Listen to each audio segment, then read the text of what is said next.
Would you like to create beautiful earrings in a very simple way using just a postcard? If you are curious how to do it, keep watching this video.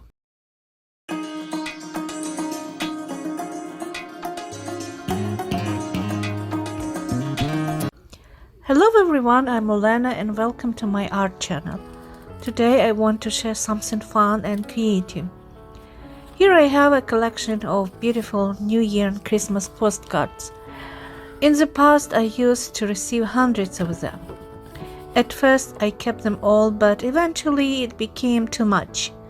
Now when I look at these lovely designs and prints, I see something different. A perfect material for handmade jewelry. I hope you feel inspired to see your postcards in a new creative way too. So why not turn these postcards into unique earrings? And since many of them are Christmas themed, they can become wonderful holiday pieces. I've already gone through some of the cards and picked a few designs I really like. I also have a general idea of how I want the final earrings to look. For the base, I'll be using wooden shapes from my previous projects. They are inexpensive, very lightweight and easy to work with. This shows how accessible and simple it's to start making your own jewelry with basic materials. First, I choose the area of the image I want to use. Then trace the shape with a pencil or pen. This will be the pieces I cut out to match the earrings forms.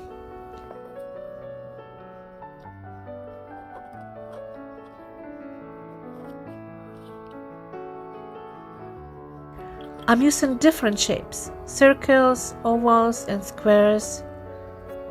Let's get started. Some earrings will be larger, so I'll select the bigger parts of the image. Others will be smaller, perfect for delicate, cute designs. These earrings are not meant to be perfectly symmetrical, and that's a part of their charm.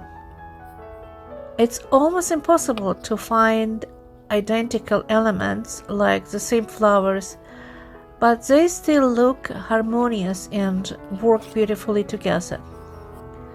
That's why I carefully combine different floral designs so they complement each other, for example, pairing them with poinsettias.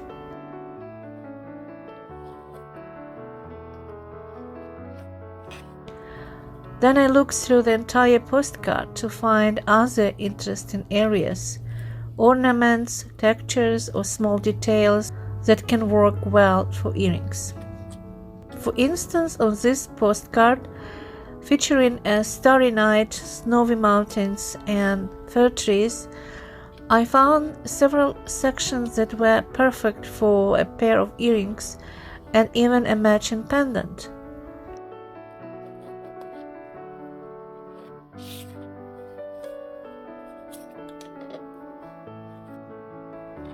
From another postcard with a Christmas tree, I created 2 pairs of earrings and 1 pendant, which I'll show you at the end. Once I marked the shapes, I start cutting them out with scissors. I don't worry about perfect precision at this stage because I'll refine the edges later. For now, the goal is to keep the general shape consistent with the cutting out the pieces. The paper is quite thick, which makes it durable, and that's a big advantage because it doesn't require much protection.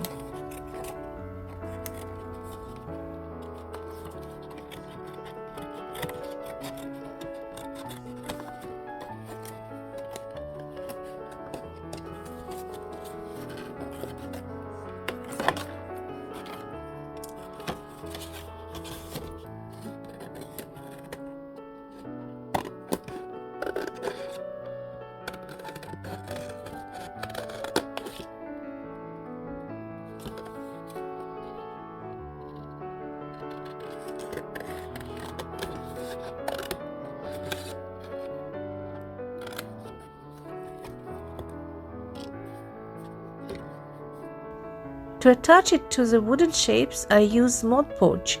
Any type works well, or regular PVA glue. The process is very simple. As you can see, I haven't trimmed the edges yet.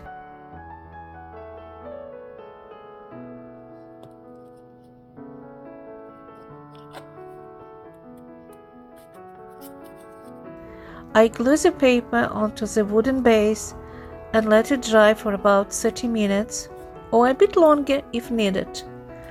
It dries quite quickly and holds very well. I gently press the paper to make sure it sticks evenly, then move on to the next piece and the next. Overall, it's a very easy process, simple enough that even kids can make this kind of jewelry. I want everyone to feel that creating jewelry from postcards can be a fun, inclusive activity for all ages and skill levels.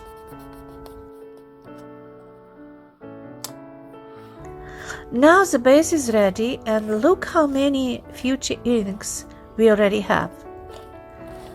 The next step is precise cutting.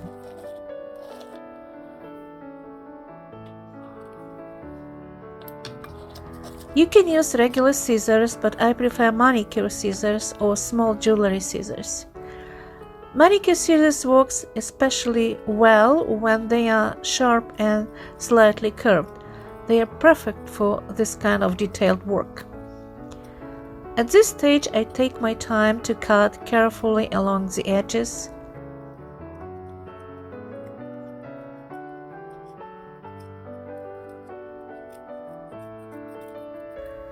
After that, I always check with my fingers if I feel any uneven spots or rough edges.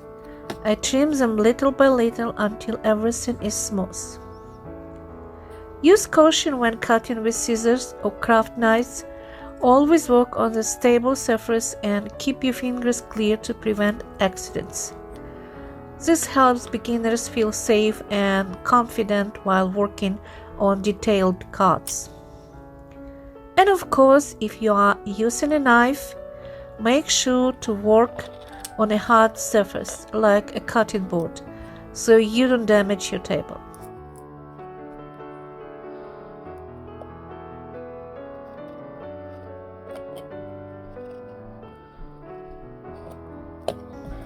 But for this project, I go back to my scissors. They are simple, precise, and work perfectly here. Step by step, I continue trimming each piece. I usually like to listen to music while working on my jewelry, but because of copyrights, I'm not adding music here. Now this part is finished, and look at how many beautiful future earrings I already have. They are already lovely, but the next step is to finish the back first before working on the front.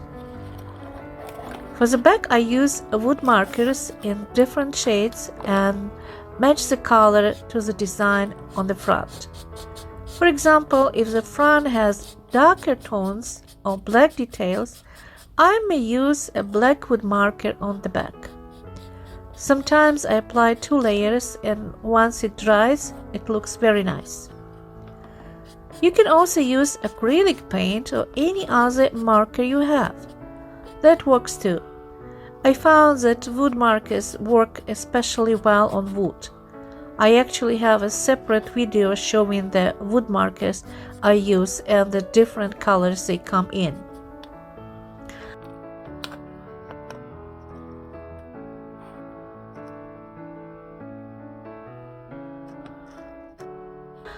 After that, I let everything dry. Even so it dries quite fast, I usually leave it until the next morning to make sure it is fully set. Then it's time to finish the edges. For that, I use professional silver or gold paint markers.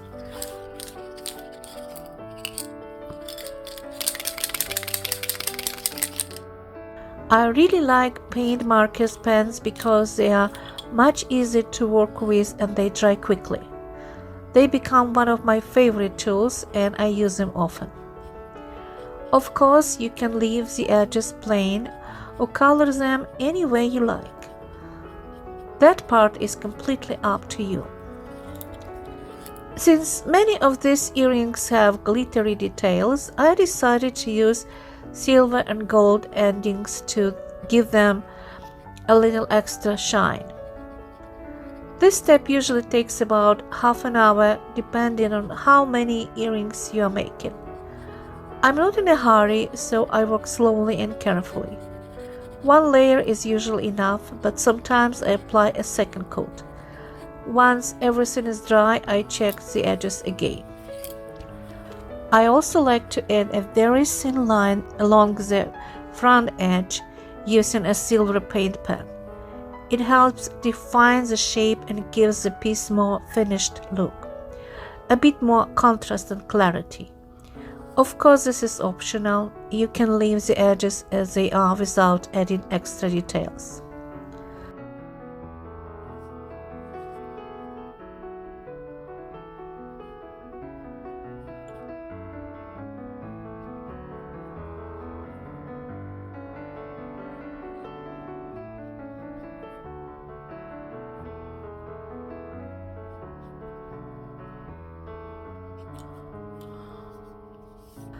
Now that the silver detailing is done, I switch to gold paint for pieces that have warmer tones.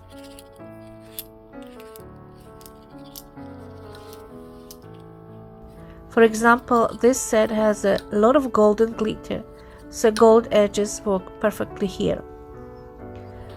The process is the same. I carefully and gently color the edges, working slowly and precisely. It is important to be careful because if the paint accidentally gets onto the front or back, it's quite difficult to remove, especially with professional paint markers. I also wear one glove while working. When holding the earrings and painting the edges, it's easy to get paint on your fingers, which can transfer to the piece. The glove helps keep everything clean and controlled.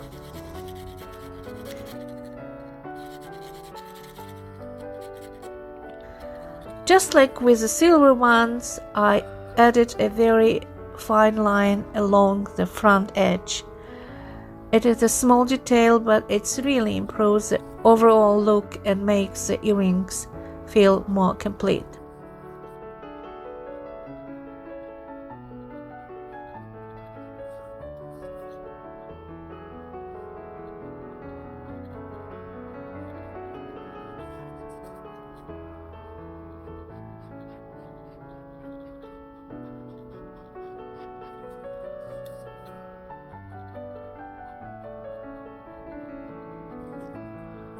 What do you think? I really like it. The goal here isn't perfection, it's creativity and enjoyment. And once the edges are done, I always start thinking, what else can I add? For example, one earring had a small glitter detail, while the other didn't. So I looked through my postcards and I found some small decorative elements. I added a beautiful shiny piece, it's actually a snowflake, not a star, and glue it on. And just like that, the whole piece changes. It looks completely different, much more expressive and finished. This one will be a pendant and it can match 2 pairs of earrings. Now it's time to protect the earrings. Since we are working with paper, a sealing is very important. I often use Mod Podge, varnish or even epoxy. This time I'm using a professional varnish. I start with the back side. You can begin with either side, but it is easier to control the process this way. I gently apply a thin layer of varnish to the back of each piece. It usually takes 1 to 2 hours to dry, but sometimes I leave it longer just to be sure everything is fully set. Step by step, I cover all these pieces.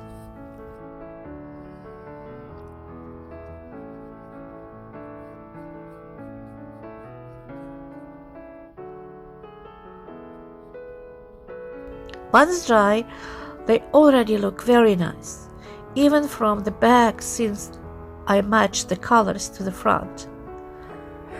Now it's time for the front, and look how beautiful these earrings are. They are really cute. For the front, I use epoxy resin.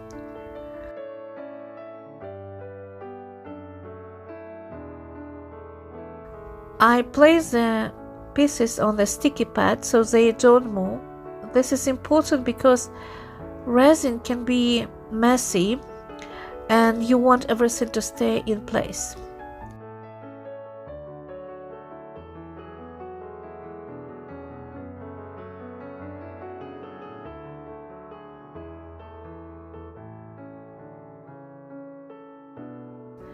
I use ultraviolet resin, which I really like and have worked with before. When applying it, it's important to cover the edges well. After a few seconds, I check again to make sure everything is evenly coated.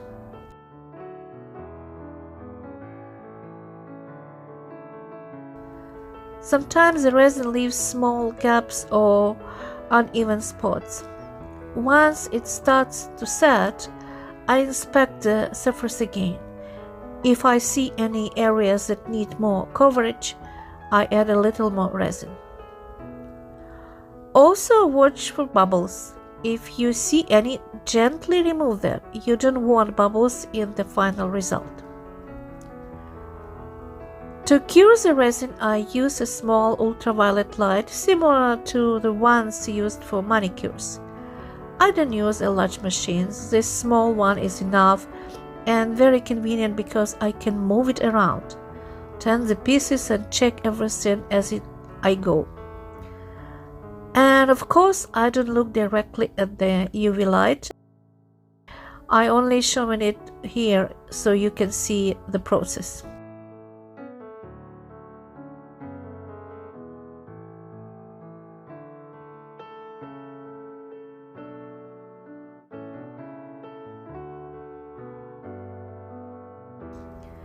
Once the resin hardens, I check everything again. If I notice any uneven edges or missed spots, I fix them and add a final touch when needed.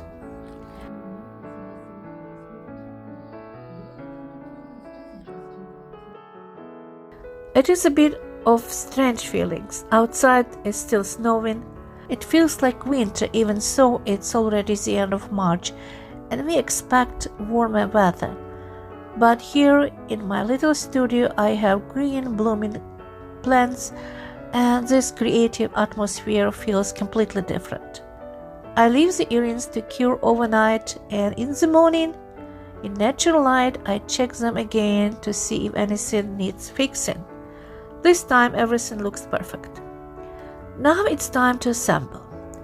I've already drilled small holes using a portable electric drill.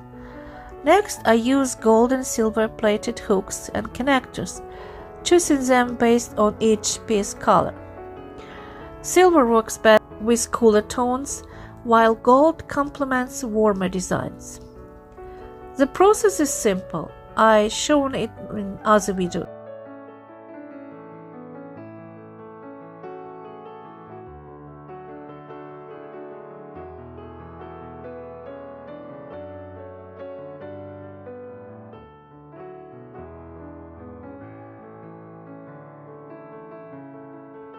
And here we go, the first earring is ready. And look at it, shiny, glittery, full of that festive Christmas spirit. I know it's spring now, but these are for the next season. I'll keep them ready for Christmas. Last year, so many people asked me about these earrings and I didn't have enough. This time I'm prepared for the 2026 season and I already have even more ideas for new designs.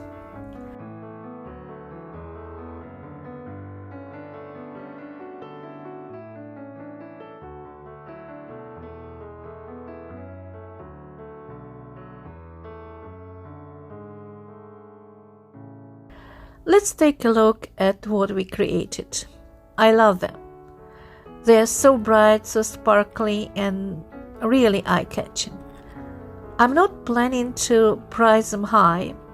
They are meant to be fun, seasonal pieces. Simple but beautiful.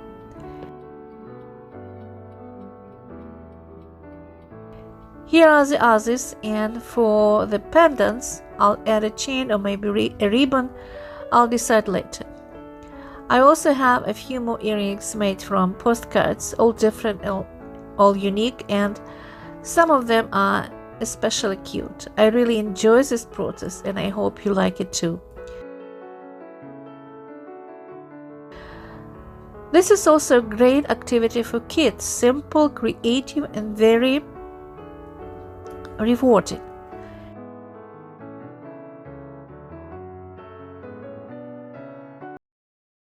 If you enjoy this video, don't forget to subscribe to my channel and see you next time. Bye bye.